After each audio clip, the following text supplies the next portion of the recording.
I don't put any insurance on my properties. I have liability only. So if the house burns down or if that happened to me, I'm screwed. But every tenant, I mandate that they have renter's insurance, and if they don't pay it, I pay it. It's $8 a month. $8 a month for an insurance policy. The only thing it covers is floods and fires. So I wouldn't have been covered. You would have been covered. Well, that's not a flood. It is. It's a broken pipe. Yeah. I mean, it's not the flood you're talking about. No, that's the flood I'm talking about. Water damage is covered. Yeah. Fires are covered. And tenant damage is covered. Oh, gotcha. Tenant vandalism, stuff like that. There's a spectrum of risk on which investors need to figure out where they fall. Some investors are going to be perfectly fine taking significant amounts of risk with regard to their assets, and other investors are not going to be willing to take any risk at all. But most investors will likely fall somewhere in between. When it comes to this particular content creator's feelings with regard to risk, I respect their position. It's just I don't personally share them. I want to make sure that I'm fully protected. And when it comes to risk mitigation, that's the perfect reason to have insurance. Essentially, all insurance is a risk mitigation tool. It shifts the risk from you to a financial institution, the insurance company,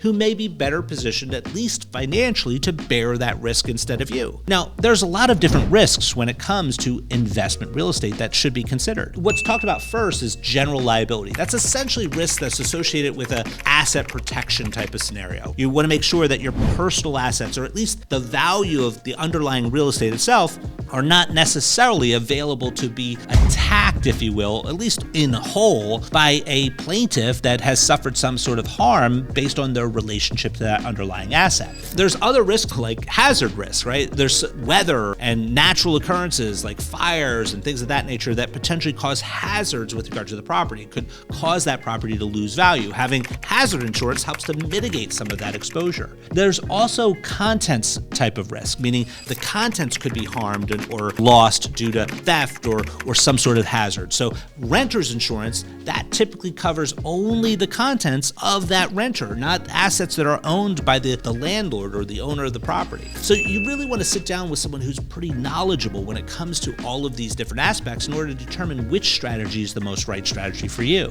Now, I've been investing in real estate for nearly 30 years, both residential and commercial real estate. So when I come to the table, I actually come to the table with personal experience, and I can give you not only mine, but also the various investors over the 30 years that I've also personally been helping. If you really want to come down to it, I have no idea whether or not I can actually add value to your situation. But what I do know is that we could find out. Just drop the word apply and let's see.